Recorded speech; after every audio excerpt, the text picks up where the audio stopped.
The energy around the Los Angeles Lakers shifted the moment LeBron James stepped back onto the court. After missing time, all eyes were on how he would reintegrate into a team that had started to find a rhythm in his absence. The matchup against the Chicago Bulls became more than just another regular season game. It was a glimpse into what this version of the Lakers might truly look like when all the pieces are moving in the same direction. And what stood out the most was not just LeBron's presence, but the way he approached the game. From the opening minutes, it was clear that LeBron wasn't trying to dominate every possession or force the offense to revolve around him. Instead, he played within the flow of the system, allowing the younger stars to continue carrying the offensive momentum that had been building. This shift is something many observers have been talking about for a while. At this stage of his career, LeBron doesn't have to be the player who controls every moment. In fact, the Lakers may actually become more dangerous when he chooses his moments rather than trying to take over from the start. That idea was visible throughout the game. Luka was attacking aggressively, putting pressure on the defense, while Austin Reeves continued to play with the confidence and pace that has made him such a valuable part of the lineup. Both players were operating downhill, constantly challenging the defense and forcing rotations. That type of pressure opens space across the floor, and few players in basketball history understand how to exploit those advantages better than LeBron James. What made the performance interesting was how naturally LeBron seemed to slide into that role. Instead of initiating every play, he moved without the ball, found open spaces, and waited for the right opportunities. His size and strength still give him an edge when he decides to attack, especially near the basket or in post situations. But when he doesn't have to carry the full offensive load, those moments become even more effective because the defense isn't able to prepare for them the same way. There was a sequence during the game that perfectly illustrated this dynamic.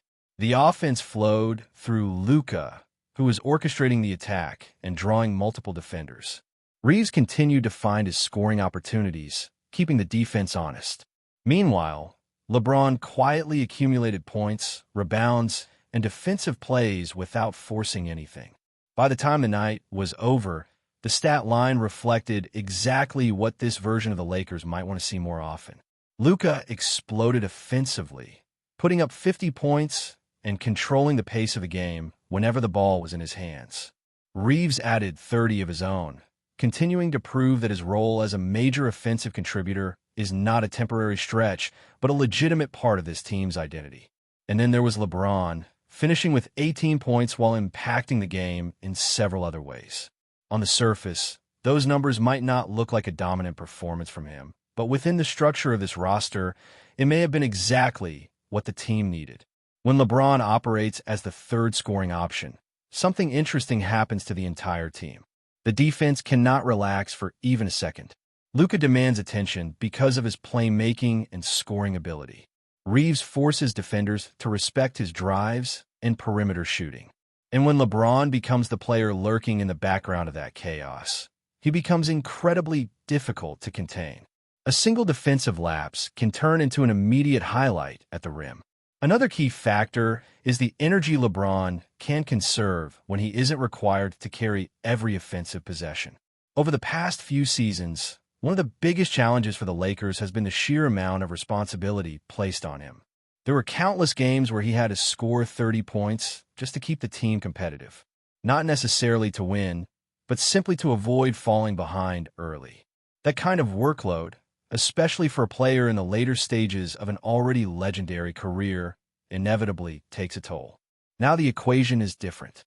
With Luka and Reeves pushing the offense forward, LeBron has the freedom to pick his spots.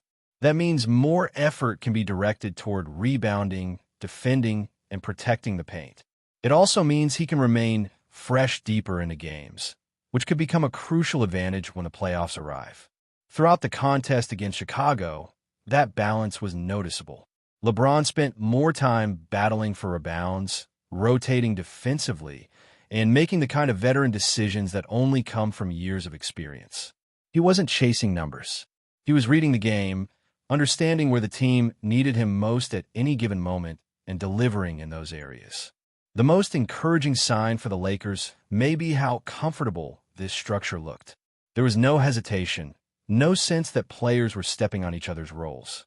The offense flowed naturally from one creator to another. When Luka initiated, the spacing remained strong. When Reeves attacked, the defense had to collapse. And when LeBron saw the right opening, he attacked with the same explosiveness that has defined his career for nearly 2 decades. Even more importantly, the team looked confident operating this way. The ball movement was sharp, the pace remained high, and the scoring output reflected just how dangerous the lineup can become when everything clicks together. The Lakers finished the night with nearly 150 points in regulation, a number that speaks volumes about the potential offensive ceiling of this roster. Of course, it is important to keep perspective. The opponent was Chicago, and a single regular season performance does not guarantee long-term success. But games like this can serve as valuable evidence of what the team might become when roles are clearly defined and everyone embraces their responsibilities. For the Lakers, the formula may not require LeBron to be the unstoppable force every night. Instead, the team might reach its highest level when he becomes the connector between two younger engines that are capable of carrying the scoring load. That concept may sound unusual considering LeBron's legacy, but in reality, it highlights his greatest strength as a basketball mind. Very few superstars in league history have shown the willingness to adapt their game in order to maximize the success of the entire roster. For the Lakers, that adaptability could become the foundation of something far more dangerous as the season continues to unfold. And the early signs from that night suggested that LeBron understands exactly what this team needs from him. He does not have to dominate every possession to control the outcome of the game. Sometimes the most impactful version of LeBron James is the one who waits patiently, reads the defense, and strikes at the perfect moment while the rest of the offense keeps the pressure building from every direction. What truly makes this dynamic fascinating is how it changes the entire strategic landscape for the Lakers. When LeBron embraces that balanced role, the offense becomes much less predictable. Defenses can no longer focus all their attention on stopping him, because doing so would leave Luka or Austin Reeves with far too much freedom to operate. At the same time, shifting the defensive focus toward Luka opens opportunities for LeBron to quietly slip into advantageous positions. That constant dilemma forces opponents into difficult decisions on nearly every possession. This is where LeBron's basketball intelligence becomes such a powerful weapon. Even without dominating the ball, he continues to read the floor in ways very few players can. He recognizes mismatches almost instantly, understands when a defense is about to collapse, and knows exactly when to attack a seam before it disappears. When those reads happen within an offense that already has two aggressive creators applying pressure, the result can be overwhelming for opposing defenses. The spacing also improves significantly under this structure. With Luka orchestrating from the perimeter and Reeves attacking gaps, defenders are constantly shifting and rotating. That movement creates openings along the baseline, near the elbows, and in transition situations. LeBron thrives in those spaces because of his combination of size, power, and timing. Even now, defenders cannot afford to look away from him for a split second.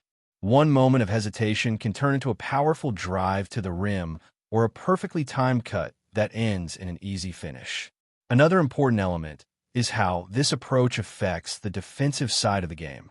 When LeBron is not forced to carry the entire offensive burden, he can invest more energy into defensive responsibilities. That means stronger rotations, more active rebounding, and a greater presence protecting the paint. Over the last few seasons, the physical demand of doing everything on offense often limited how consistently he could impact the defensive end. But when the workload becomes more balanced, that defensive intensity begins to return. In the game against Chicago, there were several moments that highlighted this shift. LeBron was more active around the glass, stepping into physical battles and securing rebounds that immediately ignited transition opportunities. His defensive awareness also stood out, reading passing lanes and positioning himself to disrupt defensive sets before they could fully develop.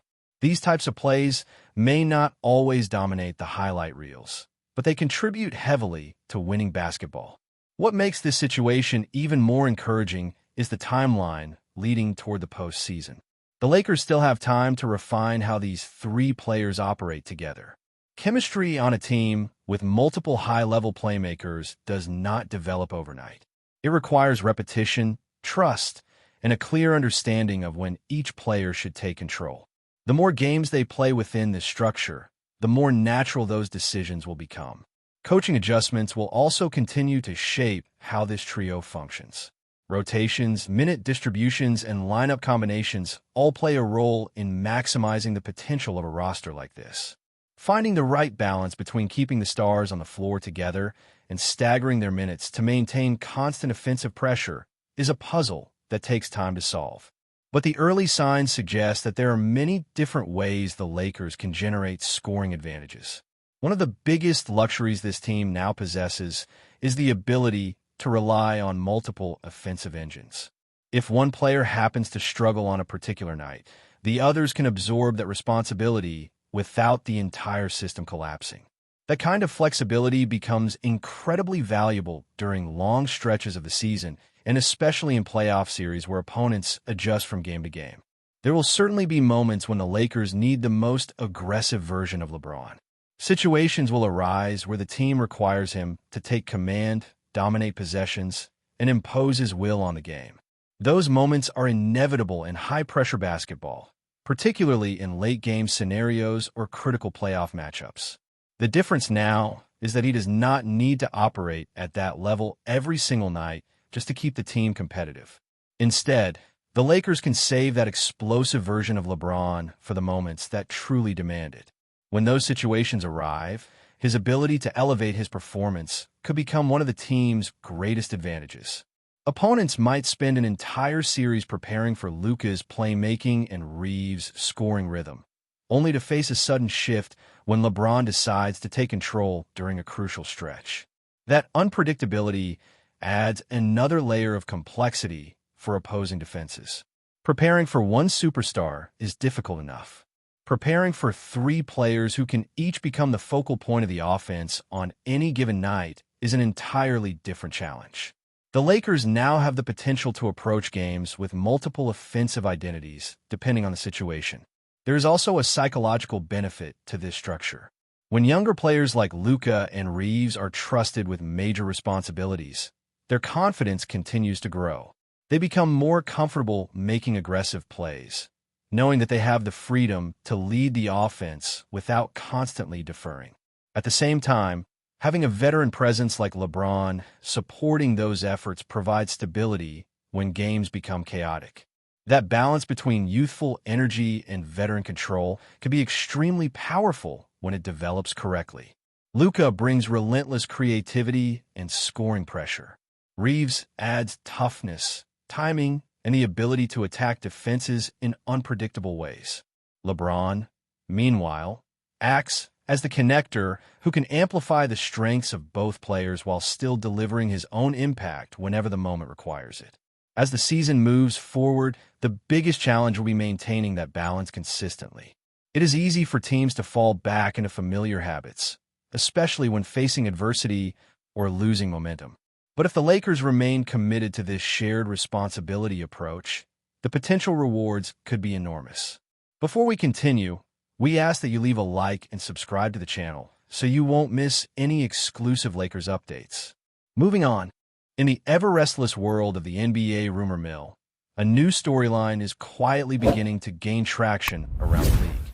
According to whispers circulating among league insiders, the Los Angeles Lakers may be preparing to strike if the right opportunity emerges, and the target could come from one of their most historic rivals. Sources suggest the Lakers' front office has been carefully monitoring a developing situation involving a player from the Boston Celtics. Nothing is confirmed, and no formal talks are known to have taken place. But the idea of Los Angeles positioning itself for a potential move has sparked intense speculation across NBA circles. Executives around the league believe the Lakers are patiently waiting for what some describe as the perfect market window. The strategy would be simple: stay flexible, preserve assets, and be ready to move the moment the conditions align. If that moment comes, the ripple across the NBA could be enormous. What makes the rumor even more intriguing is the rivalry attached to it. The Lakers and Celtics have defined generations of basketball history, and any transaction involving the two franchises instantly captures attention. The mere suggestion that Los Angeles could pry away a player for Boston has already ignited debate among analysts and fans alike. Within league circles, the belief is that Los Angeles is exploring ways to reshape its roster around its current core, while also planning for the future.